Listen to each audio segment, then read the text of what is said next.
कोविड-19 के चलते हजारों लोगों की मौत हो चुकी है और अचानक से मौत हो जाने से कई चीजें डिस्टर्ब कर जाती हैं। फिर चाहे वो प्रॉपर्टी टैक्स हो, प्रॉपर्टी ट्रांसफर हो या फिर सक्सेशन सर्टिफिकेट बनवाना ही क्यों ना हो, इन सब के लिए एक इम्पॉर्टेंट डॉक्यूमेंट की जरूरत आपको पड़ सकती है और वो है डेथ सर्टिफिकेट।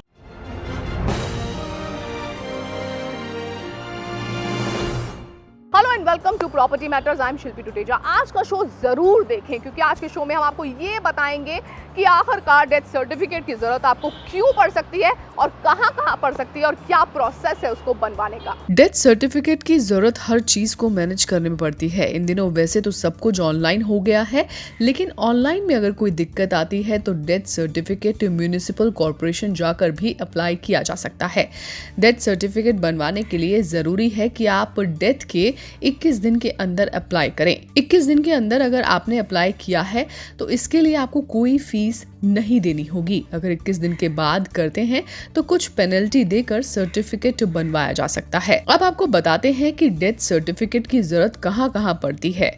प्रॉपर्टी ट्रांसफर करवानी हो या फिर प्रॉपर्टी टैक्स पे करना हो, इसमें आपको सर्टिफिकेट की जरूरत पड़ेगी। अगर प्रॉपर्टी ऑनर की डेथ हुई है तो सक्सेशन सर्टिफिकेट के लिए भी इसकी जरूरत पड़ सकती है। इसके अलावा एब्सेंस ऑफ विल है तो सक्सेशन सर्टिफिकेट बनवाना होगा, जो प्राइमरी डॉक्यूमेंट होता है जिसकी मदद से legal heirs can stake a claim to the asset of the deceased member. Succession certificate under the Indian succession act के तहत बनाया जाता है और इसका मतलब ये होता है कि this document gives authority to the person who obtains it to represent the deceased for the purpose of collecting debts and securities due to him or payable in his name. A person who has not made succession planning, that means he is going to, then the rest of the legal heirs, survivors, they have to obtain succession certificate from the competent court of law.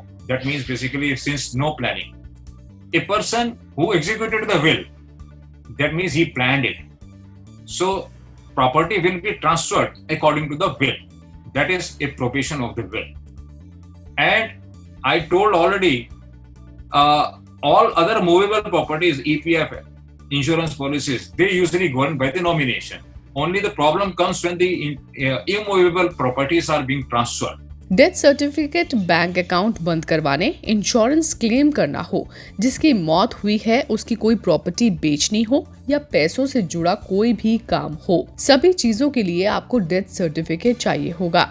साथ ही death certificate बनवाते वक्त जरूर ध्यान रखें कि ये सभी जानकारी मरने वाले व्यक्ति के आधार, पैन या किसी और डॉक्यूमेंट में दी गई जानकारी से मिलती हुई हो। फैमिली में किसी की डेथ होती है तो सभी सक्सेसर प्रॉपर्टी अपने नाम ट्रांसफर करवा सकते हैं। अगर मरने वाले व्यक्ति के साथ जॉइंट अकाउंट है तो उसे भी हटवाएं या उनके नाम पर चल रहे किसी भी अकाउंट को बंद कर दें।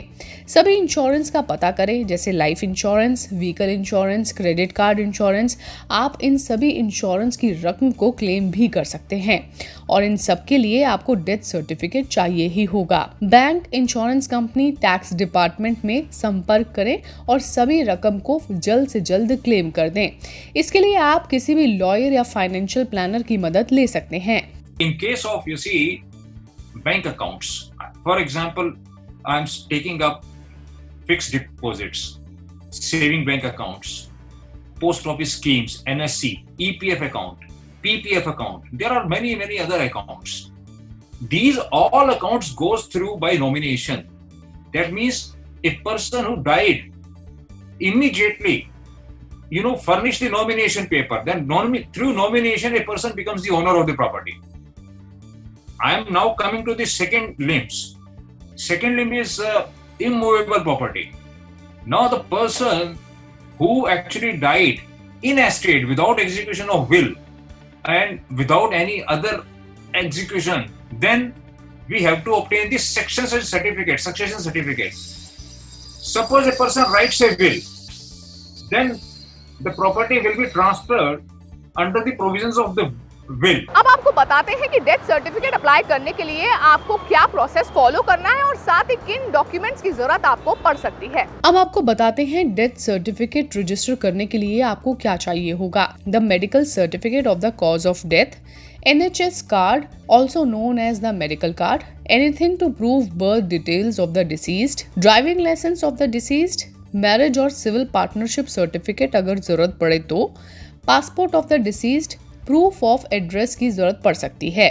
अब ये भी समझ लेते हैं कि डेथ सर्टिफिकेट अप्लाई करने का प्रोसेस क्या है। To report a death, fill up the mandatory information to register. After successful login, users need to fill the complete birth and death details. Get the printout of the application and forward to the concerned registrar by hand also. The user will be informed about the status of the application through mail immediately after the receipt of the application by the concerned registrar. Death certificate apply करने के लिए आपको अलग अलग शहरों में अलग अलग रूल्स देखने को मिल सकते हैं। अगर आप किसी वजह से ऑनलाइन अप्लाई नहीं कर पा रहे हैं तो आप म्युनिसिपल ऑफिस में जाकर ऑफलाइन भी अप्लाई कर सकते हैं। इस वीडियो पर लाइक, शेयर, कमेंट करना ना भूलें। मुझे ट्विटर पर, इंस्टा पर और साथ ही फेसबुक पर भी फॉलो जरूर करें। मैंने अपना हैंडल नीचे दिया है। Thanks for watching property matters. Please subscribe to Magic Bricks on YouTube and click the bell icon to get new videos.